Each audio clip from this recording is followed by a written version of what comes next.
আমতলা হাটে গরুর চেয়ে ক্রেতা আজকে অনেক বেশি, অনেক ক্রেতা, কিন্তু গরুর পরিমাণ কম। গরু দেখা যাচ্ছে না।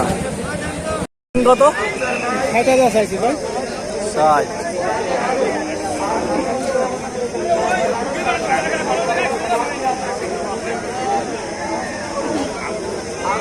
গরুর দাম হাটে তো বেশি চাচ্ছে সব।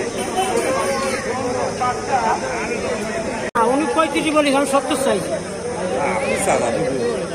আপনার ব্যাগ বিক্রি করার ইচ্ছা কেমন? কেমন হলে বিক্রি করবেন? আপনারকে এই সাথে না আলাদা, একসাথে। মানে আপনারা নিয়ে মতন বলে। আমরা ওই জন্য যাচ্ছিলাম যে একটা দাম বলে দিলে ভালো হয়, তো আপনি এবার আমার ছেড়ে দিলেন। দেন 60 দেন। এই গরুটা বিক্রি হলো এই মাত্র 1,50,000। সবার ধারণা মতে ধারণা করা হচ্ছে যে প্রায় 5 মণ মাংস হবে।